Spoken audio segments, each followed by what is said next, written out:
Olá, meu amigo, olá, minha amiga, tudo bem? Mais um podcast aqui na Abralave, gravado na Abralave. Se você ainda não conhece a Abralave, é uma estrutura totalmente preparada para você que é do nicho de lavanderias de forma direta ou indireta, para que os seus colaboradores, para que você possa potencializar os seus serviços de lavanderia. Tem o QR Code aqui embaixo. Se você ainda não conhece a Abralave, você vai ser direcionado para um vídeo institucional para você saber os detalhes aí do que nós oferecemos como estrutura para vocês. São vários cursos, tem uma estrutura maravilhosa, um refeitório, um dormitórios aqui para você que é de fora de São Paulo. Então é uma estrutura preparada com carinho para vocês. Para quem não me conhece, meu nome é Alex Bastos e eu cuido das questões audiovisuais e também de marketing aqui da Abralave, ok? Hoje eu estou com um convidado muito especial. É um convidado, mas já é um amigo, porque nós já se conhecemos há algum tempo, já fizemos algumas coisas juntas, e é um prazer para mim receber novamente meu amigo Lauro Russi. Vamos lá, Laura, é o seguinte, nós aqui temos vários cursos na Abralave. Eu queria que você, antes de responder a primeira pergunta, que você me respondesse aí, não são os nossos associados, é uma pergunta do Alex pro Lauro. Há quanto tempo você tem essa parceria com a Abralave? Quanto tempo que tem esse namoro aí, esse relacionamento com a Abralave? Já virou um casamento, né? Isso, é Teve o verdade. namoro, passamos pelo noivado. Um bom casamento sempre é um namoro, né? É verdade, você tem razão. Eu creio que nós já estamos nesta parceria há mais ou menos 7, 8 anos. Sim. Né? E nesse período nós pudemos dar algumas contribuições nessa área do comportamento humano. Sim. Né? Claro, sempre em regime de parceria, porque a gente não consegue obter nenhum resultado sozinho. Sim. Né? A gente precisa de pessoas que conhecem mais do que a gente, pessoas que apoiam o nosso trabalho, pessoas que compreendam as nossas preocupações. Sim. E foi assim, nesse ritmo, que a gente chegou até hoje aqui na Abralave. Perfeito. Hoje nós temos um programa específico de gestão e contratação de pessoas para as lavanderias, que a gente tem levado ao ar 2 vezes por ano, normalmente uma edição no primeiro semestre. Sim. E uma segunda edição no segundo semestre. Sim, sim. Né?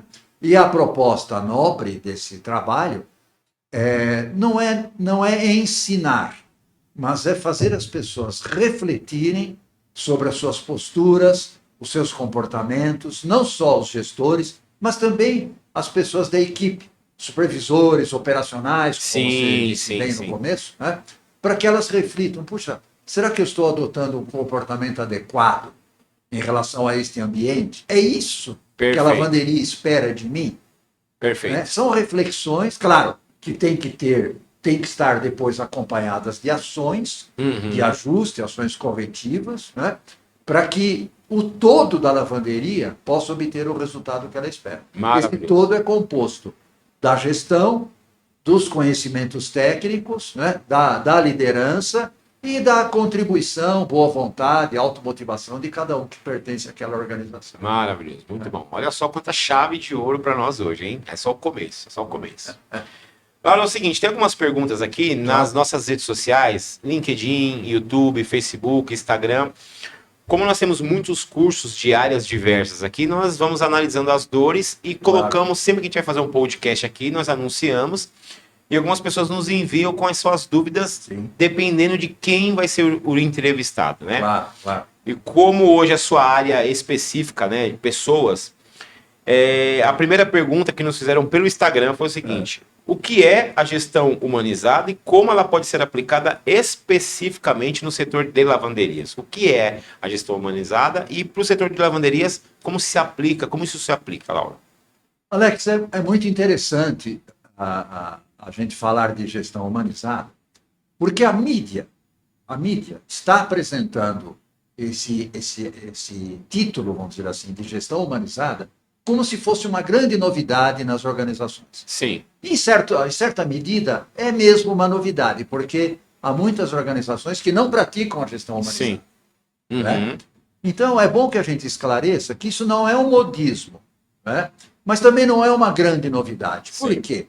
A gestão humanizada nada mais é do que o gestor, o líder, tratar as pessoas, né, com consideração, com respeito, preocupados ou preocupadas com o seu bem-estar, né? Perfeito. Com a sua bem-estar não só mental, mas também físico, né? Uhum. Com as suas dores, usando bem a sua expressão, Sim. embora a gente não consiga sempre curar todas as dores, Sim. mas a gente consegue equacionar essas Perfeito. dores para que, em conjunto com outras medidas, a gente possa minimizar, pelo menos, né? Minimizá-las.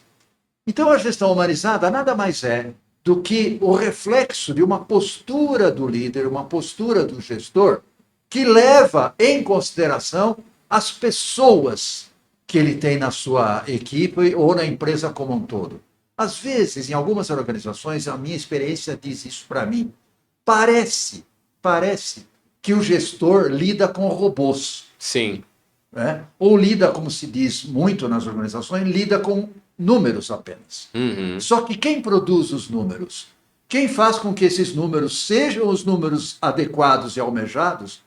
E quem é que faz com que esses números não sejam os melhores, não sejam os pretendidos para a organização? Sim, São sim. as pessoas. Maravilhoso. Então, na verdade, o sucesso de uma organização está nas pessoas. Agora, se essas pessoas não estiverem bem, em primeiro lugar, consigo mesmas, isso é fundamental. Sim. Né? E depois, em relação ao ambiente da empresa. Sim. E quem é que forma, quem é que constrói o ambiente de uma organização? Começa pela liderança. Maravilhoso. Não termina na liderança. Uhum. Porque a liderança tem que agir de tal forma que todas e todos na organização sintam esse bem-estar. Mas a ambiente, responsabilidade inicial e primeira é da liderança. Muito bom.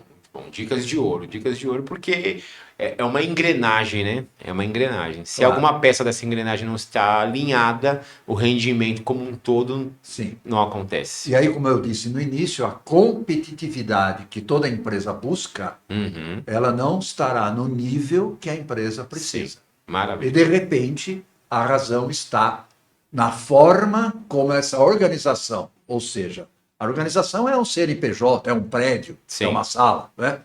A liderança dessa organização, a forma como essa liderança trata e entende as pessoas que trabalham nela. Perfeito. Nessa organização. Até eu já estou começando a ficar craque aqui já nas explicações que o Lauro deu logo no início para nós. Ok? Então segue aí já nossas redes sociais. Tem aqui as redes também sociais do Lauro, se você quiser saber mais sobre o trabalho dele, mais sobre a empresa como um todo. Então tem as redes sociais aqui, tanto da Bralab como do Lauro também, para que você se aprofunde aí nos conhecimentos, ok? Aí, Lauro, tem mais uma pergunta que nos vieram. Essa aqui foi pelo YouTube, tá? Ótimo. Porque é um proprietário de lavanderia perguntando o seguinte: quais são os principais desafios que os donos de lavanderia enfrentam em relação à gestão de pessoas e como superá-los? A resposta só pode ser um processo. Sim. Não é uma ação única e isolada. Uhum. É um processo que se inicia na contratação das pessoas. Sim. Então, se eu contrato bem, se eu desenvolvo um processo adequado, tecnicamente falando e também no sentido comportamental. Sim. Se eu desenvolvo esse processo e trago e capto para a minha organização pessoas bem adequadas, alinhadas, claro que num conhecimento inicial que eu tenho como profissional, eu adquiro uma certa percepção ainda, não posso concluir muita coisa de uma pessoa que eu estou conhecendo hoje, né?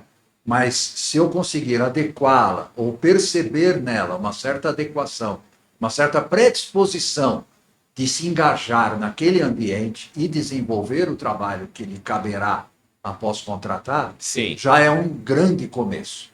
Então, às vezes me perguntam, né, complementarmente a essa questão, Lauro, como é que a gente consegue fazer uma boa gestão de pessoas? Em qualquer organização e, naturalmente, na lavanderia também.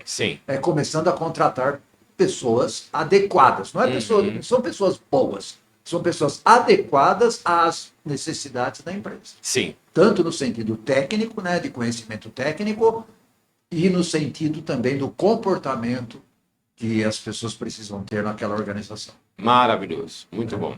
Esse é um grande desafio, é o processo em si. Eu até vou pegar um gancho da próxima pergunta, porque nós tivemos antes aqui uma gravação com um convidado que roda muito o mundo, né? O Flávio da Alice. e nós conversamos sobre a questão da diferença entre os andamentos, entre as compras, entre as decisões de máquinas que ele vende, né? No Brasil e fora do Brasil. E uma das questões que nós conversamos foi sobre o cultural. Como as pessoas aqui no Brasil entendem essa leitura de uma máquina na compra, como ela deve ser feita e como não. E ele falou que o gargalo aí, o grande impasse está na questão cultural, que o brasileiro tem essa dificuldade de entender certos aspectos que lá fora é mais fácil, né? Já é mais comum. Então a terceira pergunta, Laura, é o seguinte: como a cultura, já que estamos falando de cultura, né? Como a cultura organizacional impacta o desempenho e a satisfação dos funcionários em uma lavanderia? Claro que muita gente sabe o que é e como do que se forma a cultura de uma organização. Sim, Ela se forma dos seus valores. sim. Quem traz esses valores para a organização? Uhum. Muitas vezes é o proprietário, às vezes são os sócios, às vezes é o CEO, né? Que o fundador, né? Sim. Pessoas que trazem para aquela organização dirigida por essas pessoas, né? Ou que foi criada por essas pessoas, Sim, trazem os valores para essa organização. sim, Naturalmente que esses valores, eles têm que ser sempre e constantemente alinhados às demandas do cliente. sim, Porque a razão de ser de uma organização é o seu público-alvo. sim, sim. Deveria, pelo menos, né? Laura? Bom, Deveria. esse é o ideal, né? Conceitualmente é Sim. isso. Então, a liderança de uma organização, seja de que nível for, mas principalmente os níveis mais superiores, né? Esse nível deveria se preocupar constantemente com esse público-alvo. Sim, As demandas desse público-alvo é que, na verdade, vão construir os valores que essa empresa deverá ter. certo. Porque Certo. não adianta uma empresa praticar algum valor, defender alguma posição, se o cliente não aceita isso. Correto. Ou não se beneficia disso, lá no final do processo. Uhum. Né? Porque um valor definido por esses níveis hierárquicos, esse valor tem que ser disseminado para todos os níveis da organização. Sim, Numa lavanderia, é bem mais fácil esse processo porque são poucas pessoas. Sim. Né? Mas numa empresa, uma empresa internacional, numa multinacional ou num organismo público com Sim. 500, 1.000 pessoas ou mais, ou bem mais até, né? Essa disseminação é mais trabalhosa. Sim. É possível, plenamente viável, mas ela é mais trabalhosa. Numa organização onde existe um proprietário, um gestor e, vamos dizer assim, meia dúzia de profissionais, fica um pouco mais fácil. sim, sim. Né? Então, esses valores que nascem dessa forma, eles têm que ser repassados via um processo de reeducação Sim. das pessoas, da organização, tem que ser repassados para todas. Uhum. O que eu vejo algumas organizações fazerem é que esses valores são impostos. Sim. Não há um processo de convencimento, de conquista ou de reeducação Sim. para que as pessoas que estão nessa organização Entendam. passem a aceitar esses valores Sim, também. sim. São impostos. Uhum. E aí a gente sabe qual é o resultado. Aham. Olha, se você não aceita isso, não se adapta a isso, Sim. então não serve para nós. Sim. Quando, na verdade, se a empresa se predispusesse a fazer um trabalho de reeducação, talvez ela não perdesse aquele talento, que pode ser um talento que Sim. nós estamos desperdiçando no mercado, né, Uhum. disponibilizando para o mercado, o que é pior, disponibilizando para a concorrência, Exatamente. né, porque a empresa não se predispôs a pelo menos uma tentativa de convencer aquela pessoa de que ela pode e deve praticar aquele valor que já existe na cultura da organização. Muito bom, muito bom. Maravilhoso. E assim, é importante isso. Você é mais um conteúdo para vocês muito precioso. Tá aqui o QR Code aqui da Abralab, para você conhecer mais sobre a Abralab. Mas, Lauro, eu linkando as informações que você traz para nós hoje com os outros podcasts que a gente já teve aqui, existem máquinas, existem equipamentos, existem serviços de altíssima qualidade, europeus, americanos, enfim. Verdade. Então, uma empresa familiar, talvez na sua leitura tenha uma dificuldade maior para entender esse processo, porque eu não conheço tão bem quem são os proprietários de lavanderia, mas de repente você tem, na grande maioria, empresas familiares. Sim. Já tem um jeitinho de fazer aquilo de 2, 3, verdade. 4 gerações. Sim, é Então, verdade. para ela entender esse formato americanizado ou europeu de tem que ter um alinhamento de processos, um estudo, um planejamento estratégico. Então, talvez o que você oferece ajuda muito a essas lavanderias de cunho familiar Sim. a entender que não se pode mais fazer do jeito antigo. Sim. Tem que se reeducar, né? Como você bem colocou, se reeducar e entender o processo de uma forma correta, né? Então, mas esse processo de reeducação, ele tem que partir da liderança. Sim. Ou do proprietário, Sim. ou do CEO, ou do dirigente maior. Né? Porque se não for pelo processo de reeducação, fica um valor imposto às pessoas. Sim. E aí vem uma pergunta que é bastante crítica. Sim. Até quando essas pessoas vão aceitar trabalhar naquele ambiente, tendo que se comportarem de uma forma que elas não gostariam, ou até que não é autêntica originalmente daquela pessoa? Sim. Né? Então a gente precisa ter muito cuidado com isso. Agora, é plenamente compreensível que uma empresa familiar seja mais conservadora, porque essa cultura, né, esse conjunto de valores, ele vem passando, né, por todas as gerações. Sim. E trazendo esses valores para hoje. E aí, claro, existe até um certo compromisso de continuidade com aqueles valores. Sim, sim. Né? Nós temos um exemplo aqui numa empresa lá no Grande ABC, né, na região do ABC, do Paulista, onde o dono já faleceu, eu o conheci. Sim. O dono já faleceu, ele foi o fundador dessa empresa, já faleceu acho que mais de 20 anos. Sim.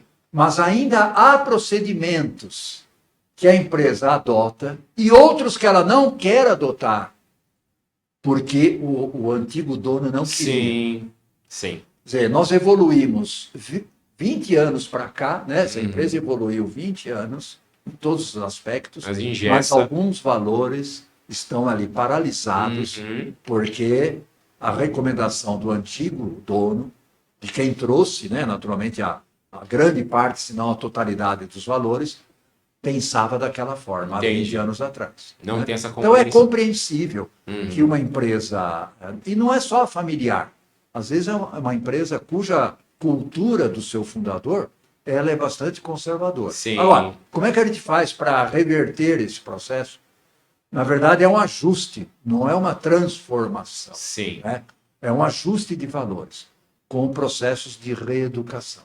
Processos de convencimento. Perfeito. Esse é um trabalho que a gente pode fazer nas organizações, principalmente nas lavanderias, que são organismos menores, né, com uma população menor, fica um pouco mais fácil. E esse processo de reeducação, de convencimento, ele não é só teórico, né? É mostrando que a produtividade e, consequentemente, a competitividade daquela organização podem melhorar muito se as pessoas se adequarem, claro, forem treinadas, capacitadas, se adequarem ao que existe de mais novo e mais eficaz. Sim. Para que os resultados dessa organização possam ser melhores. Sim, perfeito. Esse é um dos cursos, né, que nós temos aqui dentro da Herbalab. Tem o nosso QR Code aqui, você escaneia o QR Code e você vai ter o conhecimento de todos esses cursos. E dentre eles, há essa ajuda que o Lauro oferece aqui para você. Você tem essa necessidade. Entenda que as peças que estão na sua lavanderia, as pessoas, os colaboradores, precisam estar ali alinhados, engrenados, para que num todo tudo corra bem, né? Funcione bem. Então, se você tem interesse em ter mais conhecimento sobre isso, procure também os cursos que o Lauro oferece aqui dentro da Bralab, ok? Esse é o Lauro Russi, trazendo tantas dicas de ouro para você, proprietário de lavanderia, do segmento, como disse, de forma direta ou indireta. Já siga nossas redes sociais, participe aí, fique pertinho da gente, escaneie esse QR Code aqui, saiba mais sobre a Bralab. E se você tem alguma dúvida, alguma questão que o Lauro não respondeu e você queria que ele respondesse, coloca aqui nos comentários. Em tempo hábil ele vai estar respondendo para vocês. Lauro, muito obrigado. Sempre é um prazer enorme estar com você, aprendendo, escutando, né, expandindo os conhecimentos. Então, que foi um presente para mim, isso é certeza, fato. Eu tenho certeza para quem o assistiu também, foi muito positivo essas dicas de ouro que você deu para o setor de lavanderias. Em breve, mais um podcast para vocês, sempre trazendo pessoas que vão agregar ainda mais ao crescimento, né, ao entendimento das áreas e particularidades de lavanderia. Então não siga, fica atento aí, porque nas redes sociais a gente sempre posta quem vai estar aqui no nosso podcast, e é lógico que você vai estar juntinho com a gente, sempre aprendendo um pouquinho mais. Um abração a todos vocês, beijão da Bralab no coração de vocês e até breve.